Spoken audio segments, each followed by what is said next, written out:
Hoy se produjo finalmente la reunión de Macri y los empresarios. No era que estaban tan de acuerdo. ¿Qué significaba la reunión de hoy?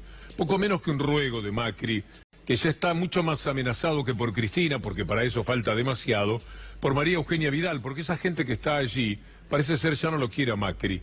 La inutilidad que ha expuesto el primer mandatario determina que esta gente, que siempre quiere mantener el neoliberalismo en el poder, diga, sí, pero con otra gente, con María Eugenia Vidal. Y verán ustedes algunos de ellos decirlo.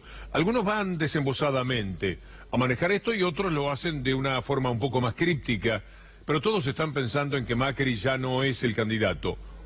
Para no decir todos, muchos de ellos, porque hay algunos que tienen una cierta afinidad. Macri los reunió para pedirles colaboración, él a los empresarios, porque ha trascendido que no están todos los productos, ya lo vamos a ver eso, que tampoco los precios son los que anunciaron, es decir, que aquello que el gobierno ha hecho sin ningún tipo de convicción tampoco tiene una gran prestación del otro lado.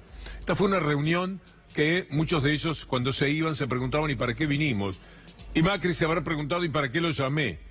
La cuestión es que allí estuvieron buena parte de la mañana, entregaron sus horas y vaya a saber en qué se pusieron de acuerdo. Uno piensa que de los temas importantes, de los que a la gente le trascienden, el ninguno. El otro día, Ricardo Forster, en el programa de Gustavo Silvestre, preguntado por las vacaciones que se había tomado Macri, decía es una cuestión de clase. No están acostumbrados a hacerse cargo. Tienen un gran desprecio de clase. Y hoy uno de esos empresarios, que se llama Martín Cabrales, habló desde ese lugar. Por lo menos a mí me dejó esa impresión. A ver qué le parece a usted cuando este hombre, hablando de todo lo que había ocurrido hoy, dice, referido a la gente naturalmente, ahí les dejamos el asado y el vino. El asado y el vino. A mí me hizo un poco de ruido. A ver. Se dice, por ejemplo, que la carne que se... Hay una cuota con carne, creo, ¿no? Creo que en la carne leí en los diarios que hay cuotas con carne. Bueno, chicos... ¿Hablaron algo de la leche? Porque eso es un tema que está preocupando mucho. No, vi que había leche. Hay vino también, chicos. Pónganse contentos que tienen asado y vino. Hay vino también, chicos. Pónganse contentos que tienen asado y vino. ¿Quién será el personaje? Creo que puso unos saquitos de té en la famosa canasta, a tal punto que uno dice ¿para qué lo llamaron? Para ver si tienen algún voto más. Pero ¿a quién le ganó, verdad? Por lo menos es esa pregunta, la del barrio, la del boliche. ¿A quién le habrá ganado este muchacho Cabrales? Para decir ahí les dejamos es feo, pero es desprecio de clase. Vaya a saber qué siente él, qué es, de dónde viene, de qué realeza europea se querrá procedente este muchacho, este señor. Vamos a escucharlo otra vez, Leandro, porque estas cosas no son tan frecuentes que ellos muestren la hilacha tal como son. Y esto es, hablando en serio y doloridamente, desprecio de clase. Se dice, por ejemplo, que la carne que se...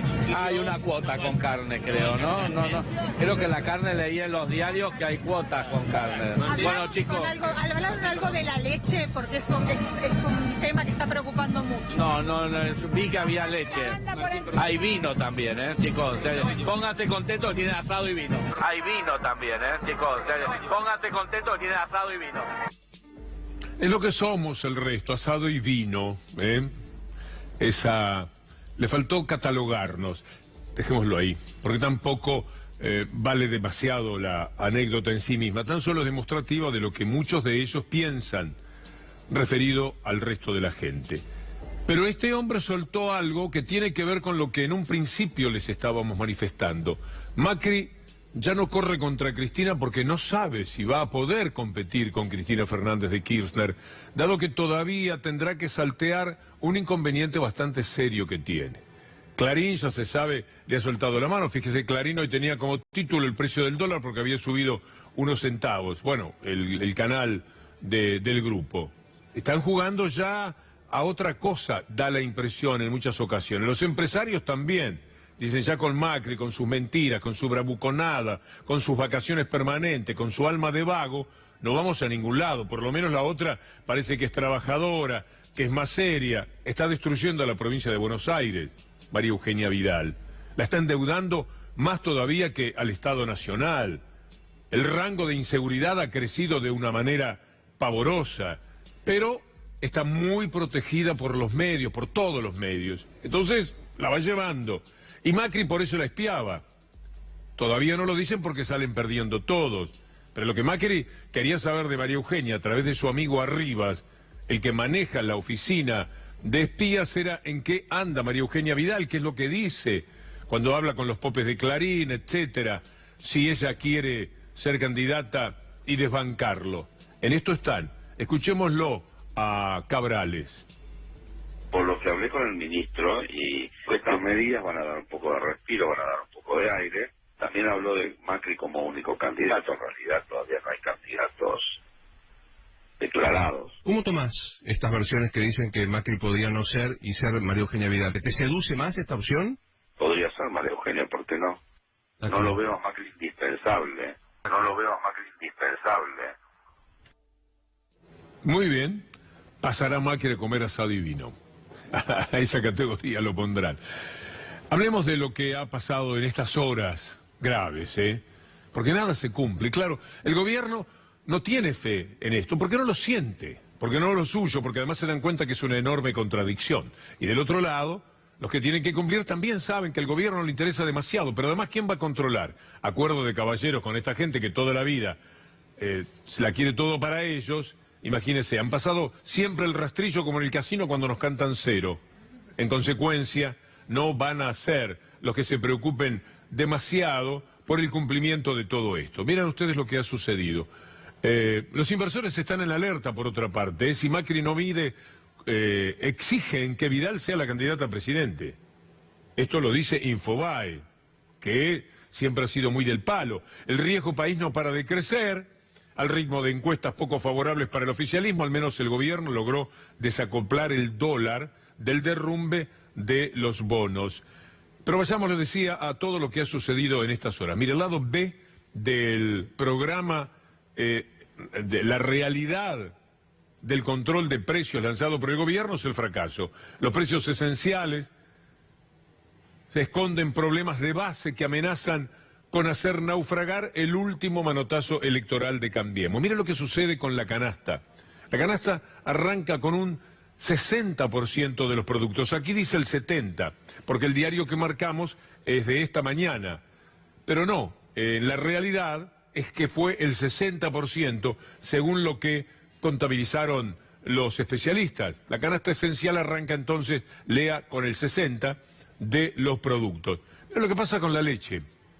En los tambos se empezaron a dar ventas directas.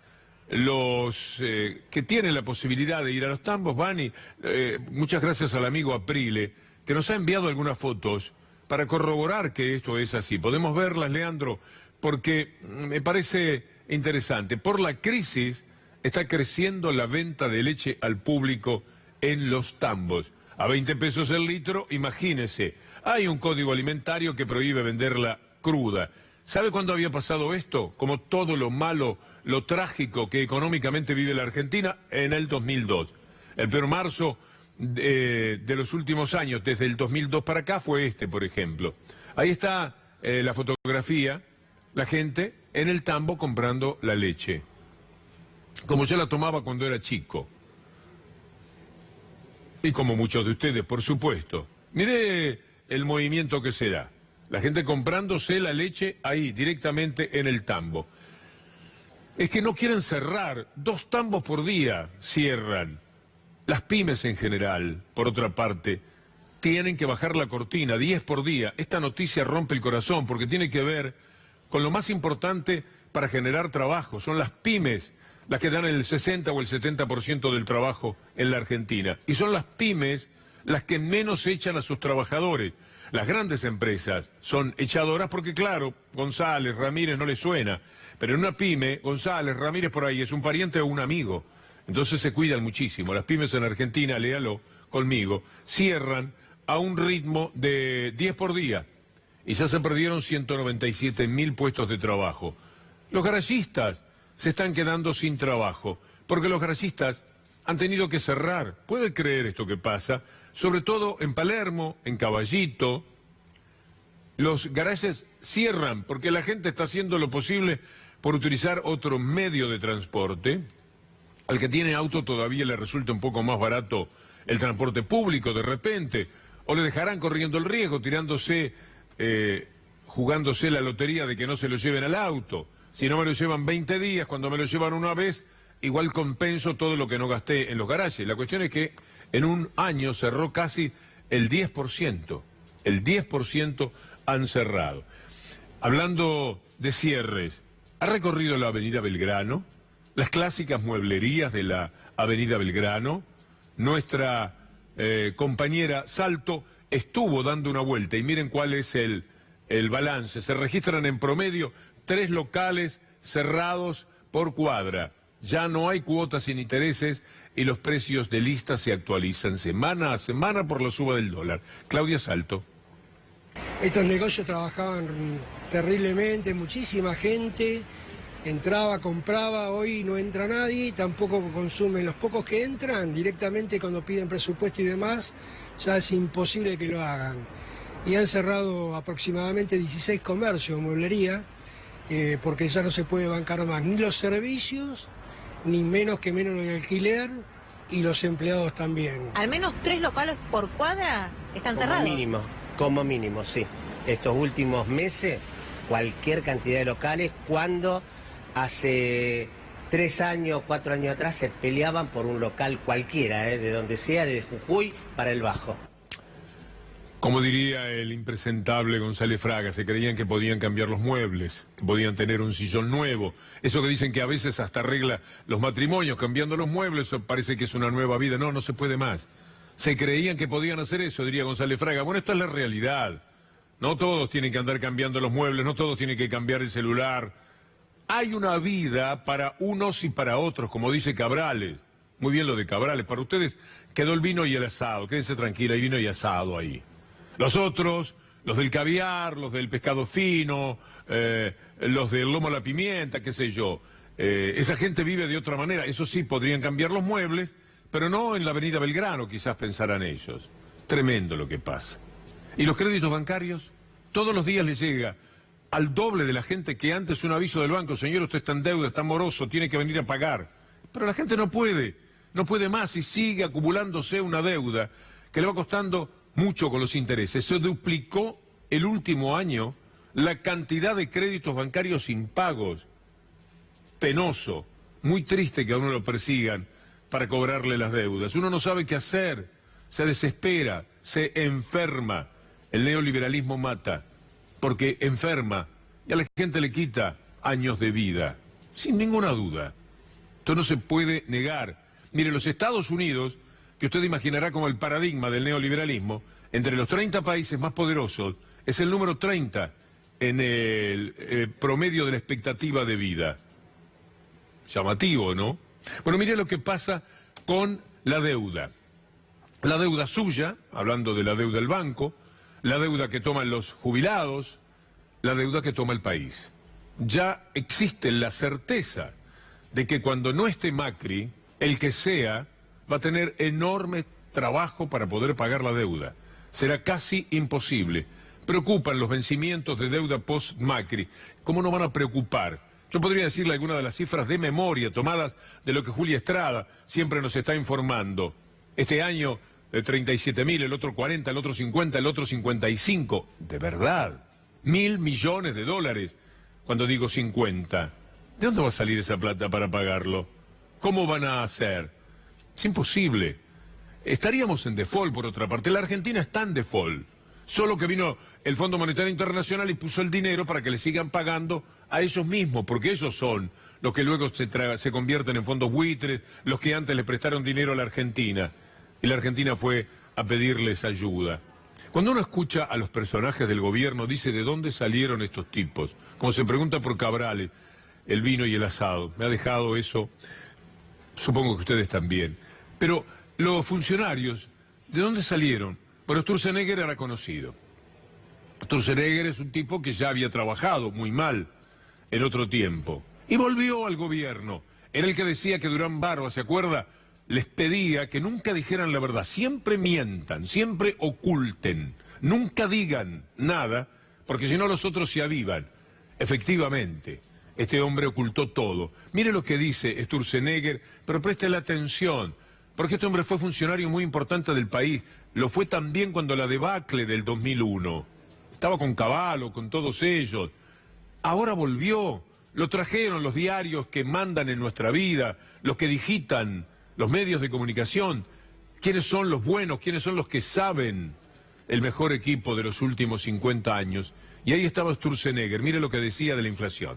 Agosto estamos con una inflación del 1,4 que nos dejaba bastante razonablemente bien parados para encarar la meta del 10 más menos 2 del año que viene. Me parece que ahora tenemos una meta muy clara, por eso creo que está ahí puesta ahí atrás. Nadie está dudando que el proceso de desinflación en Argentina va a continuar. Y va a continuar de una manera muy significativa. Niveles de inflación que Argentina no ve hace muchísimos años. Niveles de inflación que Argentina no ve hace muchísimos años. Este hombre manejaba el Banco Central e hizo pagar 700.000 millones de pesos a los que jugaban con las LEBAC. Bueno, Salleris está peor todavía con las LELIC. Es una cosa curiosísima, porque tienen posgrado, etcétera. Uno cree que se la saben todos, no saben nada al fin de cuentas, porque si no, no pueden decir este mamarracho. Es insólito. Mire lo que Sebastián Galliani, que era un secretario de Hacienda, una cosa por el estilo, decía respecto a la inflación. Todos funcionarios de los más importantes del gobierno, en estas manos estamos. Está bajando, continuará bajando a un dígito al 19 como tenemos planeado, con lo cual es un gran éxito del gobierno la reducción de la inflación. La inflación continuará bajando a un dígito al 19 como tenemos planeado. No, perdóneme, pero son para alargar la risa. No se los puede considerar con seriedad.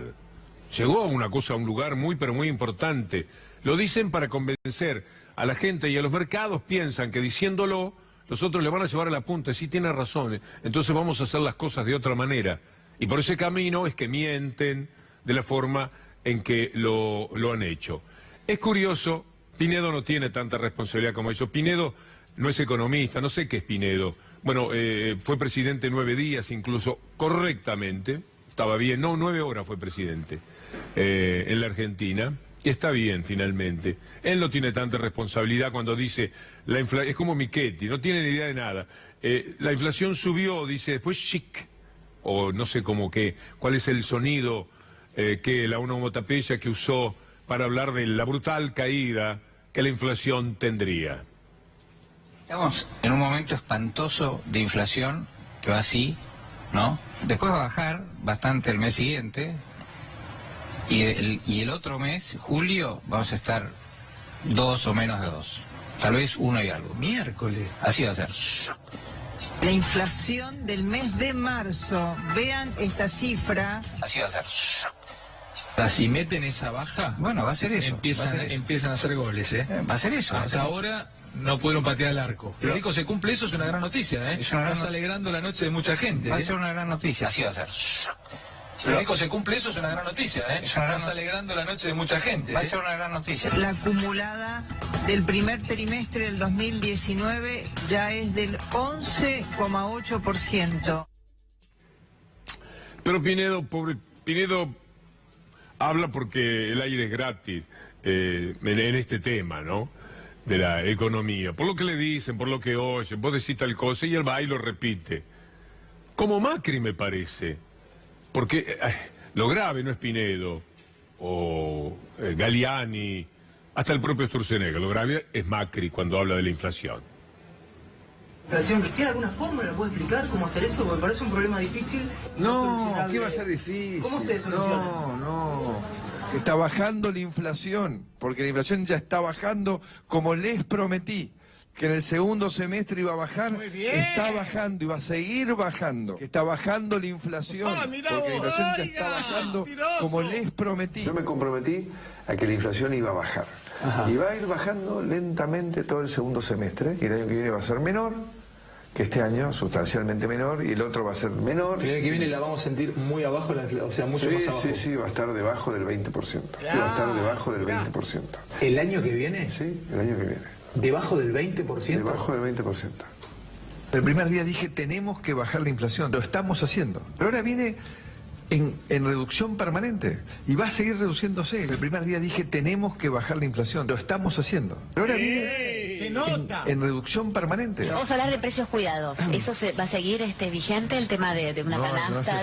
No hace falta porque vamos a bajar la inflación. Eso es una mentira que existe en poquitísimos casos y muestra una muestra que no es la que alcanza la mayoría de la gente. Decía a los argentinos de acá las medidas que hemos tomado para generar un alivio, ¿no? Para tratar de darle herramientas nuevas para el corto plazo mientras lo de fondo funciona. Ya lo vimos 1000 veces esto y el resultado siempre es el desencanto, el estupor, el malestar, con alguien que tiene tan alta investidura y que estaba allí el día que se esperaba el anuncio. Sus periodistas lo anunciaban con un énfasis, Macri le va a hablar al país.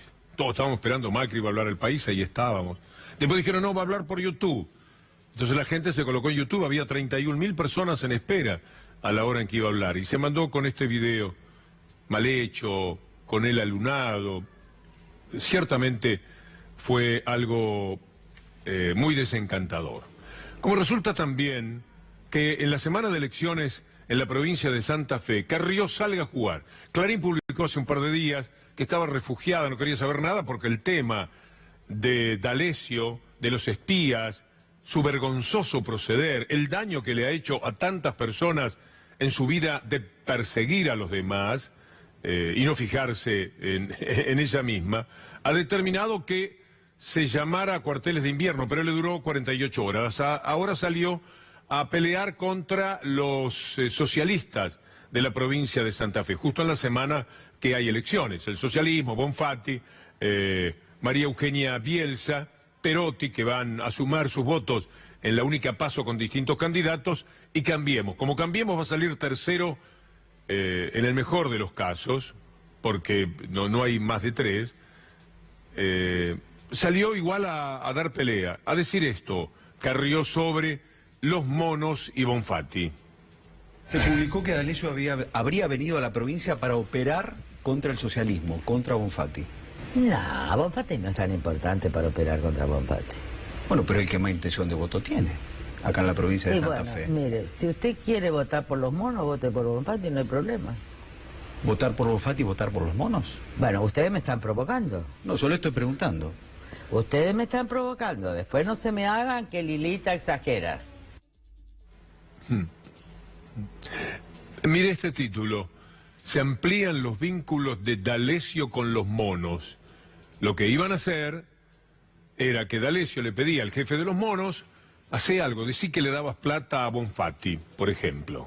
Y nosotros vamos a luchar para sacarte de la cárcel, más o menos como con Fariña, cosas por el estilo. En eso estaban. D'Alessio es Carrió, entre otros. D'Alessio es varias personas. Y Carrió va y se presenta y dice que no, que es exactamente al revés. En la semana de las elecciones, de lo que vamos a estar también ocupándonos, va a venir, creo, esta semana María Eugenia Bielsa, me dará un enorme gusto recibirla, porque todo lo que ha hecho la diputación que la representa, por ejemplo, es votar contra todo lo que hizo este gobierno. No corre lo mismo para Perotti, que acompañó todo lo que hizo este gobierno, pero sobre todo me tocó un tema. El asunto papel prensa. Cuando desregularon papel prensa, la diputada que representa a María Eugenia Bielsa votó, por supuesto, como correspondía contra Clarín. Perotti nos dio un golpe tremendo, como otros en este periodo, de votar a favor de Clarín, del grupo Clarín. Pueden hacerlo por miedo, por complicidad, por lo que sea, pero era un plan muy perverso, el de Marco Labaña para instalar a su padre como candidato a presidente y el de Bocio, porque es Bocio. Una vergüenza eso que ocurría. Y los otros candidatos son los de Cambiemos, por eso Carrió juega de la manera que lo ha hecho. En fin, hay un spot de Carrió, que por lo que es Carrió en estos momentos parece ser que dijeron, no, por favor saquen eso, nosotros lo vamos a ver. Nosotros construimos entre todos, ustedes y nosotros, un milagro, que es salir de un gobierno autoritario que iba a ser Venezuela y donde íbamos a padecer hambre, corrupción, inseguridad, por vía de elecciones y pacíficamente. Estamos pasando el momento más difícil de esta historia de salida, porque cuando uno sale a la libertad es un trabajo. Yo soy consciente de que estamos pagando enormes costos por todo lo que nos robaron. Pero no hay otra salida. Miren, no vuelvan al faraón. No crean que el pasado fue mejor, porque el pasado es la esclavitud y la mentira. Entonces, tengamos confianza. Yo estoy segura que en octubre vamos a estar mejor. No del todo bien, porque cuando se robó por 2 generaciones, falta una generación para reconstruir la nación. Pero lo estamos haciendo. Hemos dejado la vida por esto. Ustedes saben que yo no tengo... Una de las generaciones que robó, dicho por Carrió, con todo respeto, tomamos su palabra, fue la generación Macri. Y ella lo denunció muy bien. Otros que robaron muchísimo fueron los del Grupo Clarín. Y ella bien que los denunció. Yo lo recuerdo perfectamente, la admiraba muchísimo a Carrió. O sea que, efectivamente, esa generación es la anterior que habría robado. Y la actual vuelve a ser la gente que está en este gobierno. Porque más no se puede robar. Carrió lo sabe. Tanto que ha visto los papeles de Panama Paper, por ejemplo, sabe lo del correo, sabe tantas cosas, sabe lo del blanqueo de dinero, que fue un lavado de dinero. O sea, sabe muy bien que los que sacaban dinero, aquella generación, Macri, lo ponían afuera sin pagar los impuestos ni nada, y ahora Macri, presidente de un lado, le dijo a Macri, que estaba del otro lado, ahora sí trae el dinero, sin pagar prácticamente nada. O sea que Carrió sabe de lo que está hablando. Es tan vergonzoso el spot que me parece que lo sacaron, no se ha visto más, no servía.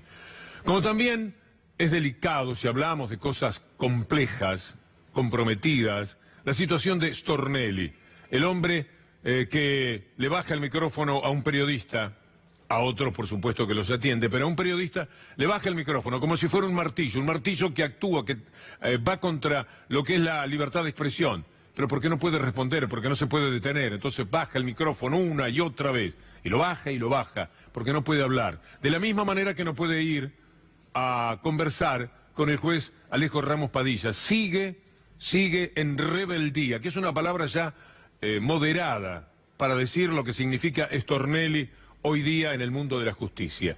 18 senadores quieren quitarle la inmunidad. Presentó el proyecto Pino Solanas. Bien, Pino. Escuchémoslo. Nosotros acabamos de presentar un pedido de desafuero para Stornelli. Nos dirigimos al procurador del doctor Eduardo Casal para que proceda. Tiene que obligarlo a que se presente a la justicia, a su fiscal. Nosotros estamos pidiendo un juicio político. Pero como un juicio político puede llevar meses, ¿no es cierto?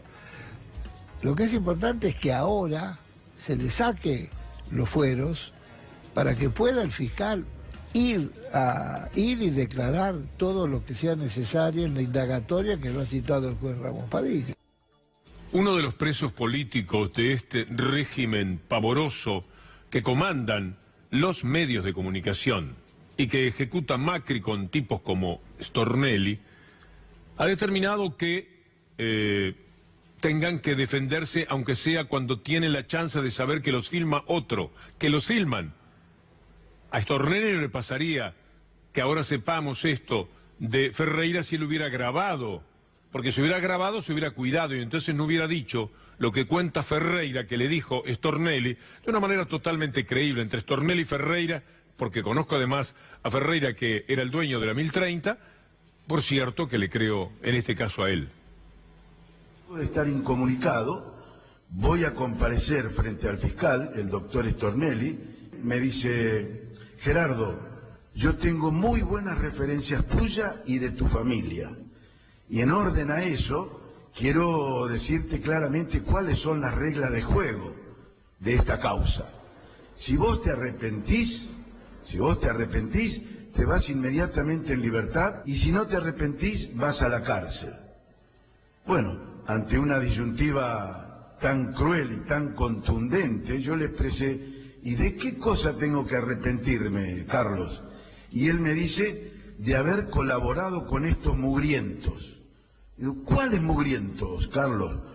El matrimonio, los mugrientos, dice, el matrimonio. Y le digo, ¿vos te referís a Néstor Kirchner y a Cristina Kirchner? Sí, claro, a los mugrientos, me dice él. Bueno, le digo, yo no tengo nada que arrepentirme.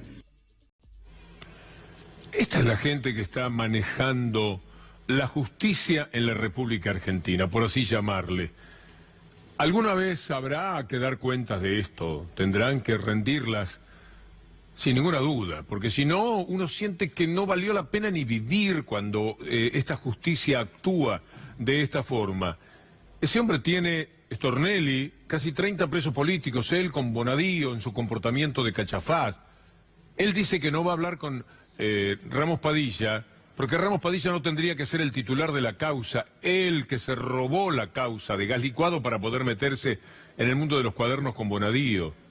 Son lo peor que le haya pasado a la justicia, por supuesto que con todo un equipo que compone Nirursun, Marijuán, Ple, Moldes y todos los demás jueces federales, no todos, pero buena parte de esos jueces federales. Es muy penoso lo que sucede. Y todo regenteado por la gente que además de haberse robado cuanto encontró en su camino, Nextel, Telecom, etcétera, como ya lo sabe, echa gente. Mira esta fotografía. Es emocionante, ¿eh? Esta fotografía tiene que ver con lo que el sábado fue la convocatoria de todos los trabajadores de Clarín luchando por los 65 puestos de trabajo que se han perdido. Mañana hay una conferencia. Hoy hubo un camarazo de quienes veamos las canchas de fútbol de este fin de semana para que usted vea. Este es el abrazo de los trabajadores. Obsérvese, no dice Clarín en ningún lado porque Clarín debe tener algún pudor de poner su nombre en una pared. Bueno, ahí están los camarógrafos, todos los fotógrafos, que son tan pero tan importantes, que han sido decisivos en la vida de los diarios. Y ahora, aprovechando la cuestión digital, los echan. En las canchas estuvieron también diciendo no a los despidos en Clarín y Olé, en este caso la gente de Cipreva. Veamos a los hombres protagonistas de este ataque contra 65 trabajadores, 18 de los cuales son fotógrafos. Estos capangas de Clarín, que vamos a ver ahora, Aranda y Mañeto, mire la mirada de Mañeto en cámara, que iba a tomar una nota para el diario Crítica, que había hecho una crítica a Papel Prensa. Y ahí están atacándolo con un potente derechazo, en este caso a Diego Levi, un destacado fotógrafo. Toda la vida esta gente se robó todo. Yo se lo cuento habitualmente, vieja historia que viene de los años 90. En el 2001, Julio Ramos los enfrentaba desde ámbito financiero y me interesa compartir con ustedes esto que contaba en 2001 y que mucho agradezco a un estimado colega que me lo hizo llegar. No sé si a veces nombrar a la gente la compromete. Ámbito financiero del 2001. Ninguno de los 9 miembros de la Corte daría sustento a la asociación ilícita que inventaron el juez Urso, uno que ya pasó, el fiscal Stornelli y Clarín. ¿Qué le dice esto? 2001. Ya jugaban juntos. Y bueno, entonces dice, diariamente el monopolio Clarín ataca a los miembros de la Corte Suprema de Justicia porque ve derrumbarse ese engendro interpretativo de la figura jurídica de asociación ilícita que concibió Clarín, el medio, que llevó a la justicia, denunció el abogado Moner Sanz, conocido denunciante contumaz en base a recortes del propio Clarín. Inspiró al fiscal Carlos Stornelli y fue tomado por el juez Urso para la detención de Emir Yoma primero y del expresidente Carlos Menem después. Que un presidente de la Nación se reúna con su gabinete de ministros, adopten una resolución y que eso constituya una asociación ilícita, se considera un disparate jurídica. Pero me gusta la parte, hay otra parte más, si no la muestro mañana, porque lo que vale de esto es cuando Julio Ramos comentaba todo lo que se habían robado. El tema de las armas lo inventó el monopolio para atacar al ministro Oscar Camilión, que tuvo cuestiones personales con directivos de Clarín, concretamente con la viuda. En el gobierno Menem logró su renuncia con el tema y ese triunfo en las manos se envalentonó y decidió apuntar más alto, Clarín, directo contra el propio expresidente. Con Carlos Menem, Clarín tuvo siempre una actitud clásica en ese medio de aprovechamiento. Le extrajo Canal 13 por escasos 5 millones de dólares, creo que fueron menos. Blanqueó Radio Mitre, que poseía clandestinamente. Logró que le designaran directores benévolos en representación del Estado en la empresa Papel Prensa. Falta completar allí. Esto lo denunciaba Julio Ramos, que era un tradicional luchador, Papel Prensa, donde el medio es socio de los sucesivos gobiernos y consiguió ondas de frecuencia ancha sin licitación. Ahí se decía, en 2001, todo lo que se estaba robando Clarín. Imagínese todo lo que robó ahora con Macri. Imagínese usted, qué feo que son humanamente echar a 65 trabajadores que les han sido enormemente útiles en medio de que ahora, como está la cuestión digital, ya para el papel no precisa tanta foto. No tienen vergüenza, no tienen corazón, son ladrones, son corruptos, son aquello que a mí me ha llevado a preguntarme si no existiera el demonio de Clarín, ¿cómo inventaríamos al demonio?